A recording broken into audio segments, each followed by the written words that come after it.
IGUS itu didirikan di Jerman sejak tahun 1964. Nah, ini yang di Indonesia, kami beralamat di Taman Tekno di BSD, sudah ada di Indonesia sejak tahun 2013, agar supaya kami bisa lebih dekat dengan customer dan memberikan support kami lebih baik di sini. Secara garis besar, produk IGUS itu dibagi menjadi dua, yaitu energy change system dan bearings. Nah, moto kami adalah take up cost down. Tujuan kami adalah memberikan solusi berupa penghematan biaya dan peningkatan masa pakai produk, sehingga energi dan biaya yang dibutuhkan untuk pemeliharaan dapat diminimalkan, dan juga pada akhirnya meningkatkan produktivitas dari mesin dan peralatan di pelanggan kami. Nah, kita mulai masuk ke energy change system, yang merupakan suatu sistem kabel manajemen hasil inovasi IGUS yang memiliki fungsi yaitu menyediakan sistem perkabelan yang baik dan tahan lama. Kemudian komponen utama energy change system itu ada dua. Yang pertama adalah energy change, kedua adalah chain flag.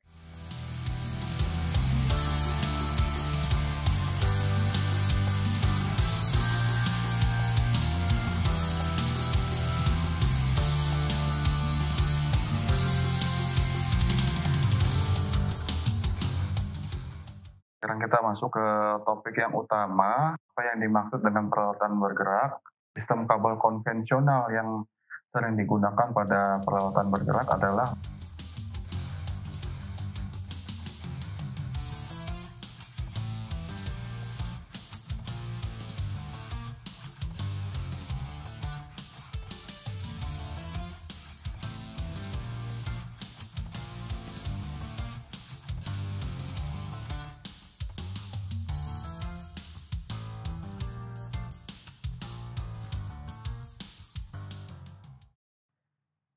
Nah, biasanya sistem kabel yang tadi memiliki masalah sebagai berikut. Yang pertama adalah rusak corkscrew.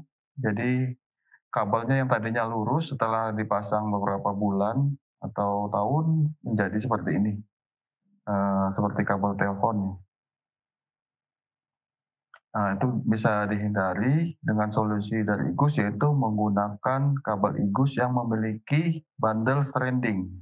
Nah, jadi seperti apa bundle stranding ini nanti kita akan bahas di slide berikutnya. Kemudian rusak abrasi, biasanya ini terjadi karena pergesekan langsung kabel dengan lingkungan luarnya. Solusi dari IGUS adalah menggunakan outer jacket kabel yang abrasion resistant. Kemudian berikutnya adalah pore breaks atau serabut putus di dalam. Solusi dari IGUS adalah menggunakan optimized conductors. Kemudian seringkali juga terjadi jacket damage seperti ini. Jadi outer jacketnya jadi getas gitu.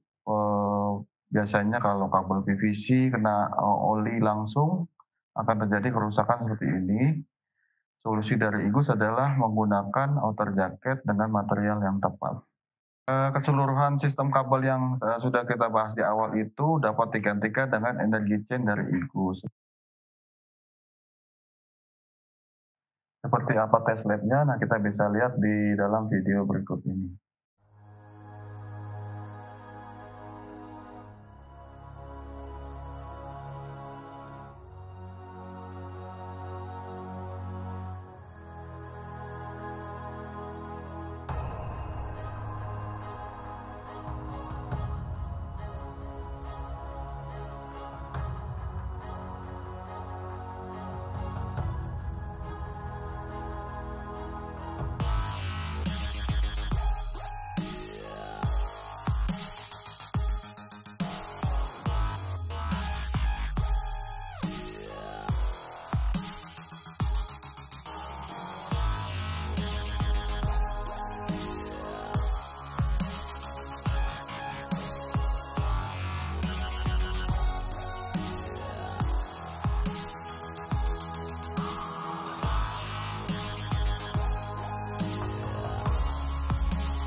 Nah, ini secara keseluruhan overview-nya. Jadi karena, kami menyediakan, pengujian ini secara lengkap, sudah, diberikan sertifikasi juga dari pihak ketiga.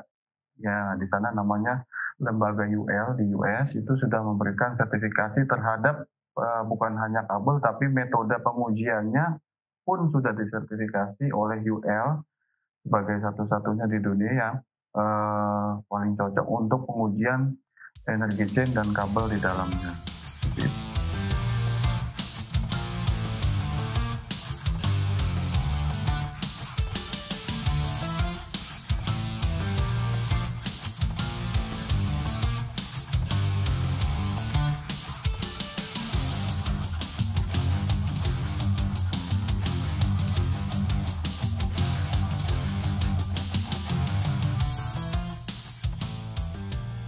Nah, di sini kita masuk ke topik utama, desain unik seperti apakah ini yang dapat,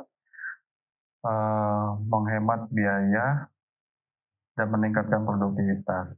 Nah, di sini ada satu kabel kontrol CF6 dari Igus.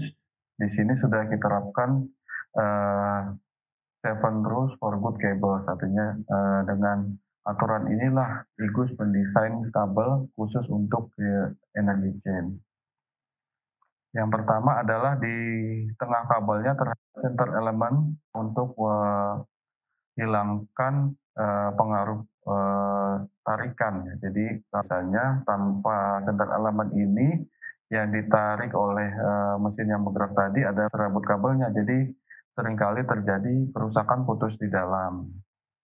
Itu yang pertama. Kemudian yang kedua adalah short pitch conductor. Jadi konduktornya ini atau kita sebutnya lead wire sudah dipilih yang ukurannya paling kuat walaupun ditekuk berulang kali. Kemudian selain itu dipilih juga dengan pitch yang pendek. Itu yang kita sebut dengan short pitch conductor. Kemudian kabelnya ini kita kepang, tidak seperti kabel biasa yang hanya dipilin, tapi dikepang sama Igus ini yang kita sebut core stranded in bundle. Nah, ini mencegah corkscrew. Seperti apa nanti saya akan tampilkan videonya.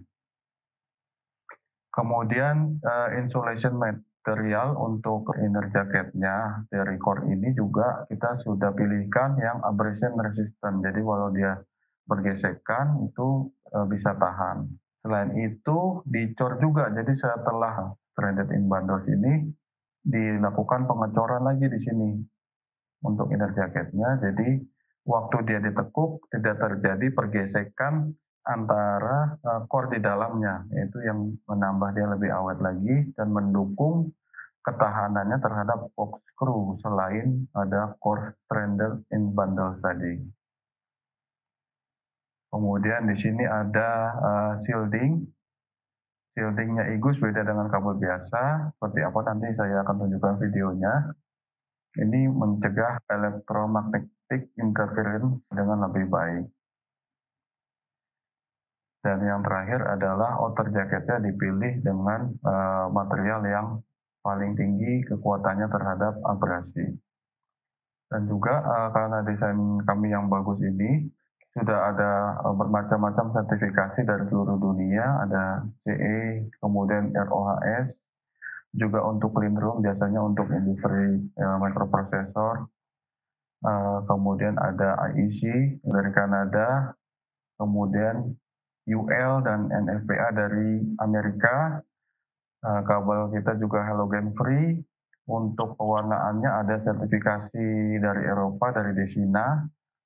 Dan juga ada CTP, ini dari Rusia, EAC juga, dan di NVGL. Di NVGL ini adalah sertifikasi di Jerman khusus untuk aplikasi kabel di maritim. Nah, ini setelah 5 tahun kita daftarkan, sudah keluar tahun lalu sertifikasi di NVGL.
Berdasarkan fungsi, yang pertama adalah kabel untuk kontrol, kemudian kabel untuk data, kemudian kabel untuk bus cable. Nah, ini untuk bus cable biasanya ada standar-standar yang harus dipenuhi. Kita sudah bisa mensuplai kabel dengan standar EtherCap, biasanya digunakan oleh PLC-nya yang merek Beckhoff. Kemudian Profinet ini biasanya untuk PLC merek Siemens. Biasanya juga menggunakan Profibus di sana untuk yang lebih lama. Kita ada juga bus cable-nya. Kemudian yang untuk pabrikan Jepang seperti Mitsubishi atau Panasonic, PLC tersebut menggunakan standar CC-Link. Dan yang paling baru yang dikembangkan IGUS bersama Harting adalah Single Pair Ethernet di sini. Single Pair Ethernet ini kapasitasnya seperti Cat 5e atau Cat 6, tapi memiliki transmission speed-nya yang lebih tinggi. Dan jumlah core di dalamnya hanya 2 ya. Jadi di sana bisa ringkas space dan memudahkan pada saat perancangan permesinan. Selain itu juga ada kabel super optik. Kemudian ada measuring system cable, ini biasanya mengikut standar dari machine maker. Kita sudah bisa buatkan untuk Allen Bradley, Baumüller, Beckhoff, ada Fanuc, Festo, Heidenhain, Omron, ECW, Siemens, dan lain-lainnya. Kemudian ada juga motor kabel dan torsion cable. Nah, untuk voltase power cable kami adalah 600 per 1000 volt. Kalau untuk kabel kontrol kami biasanya 300 per 600 volt. Power cable ini juga tersedia untuk medium voltage. Kita bisa sediakan sampai 20 kV. Dan yang terakhir ini adalah torsion cable. Nah, ini merupakan kabel yang tahan puntiran. Jadi banyak diaplikasikan pada robot-robot yang pergerakannya 3 dimensi.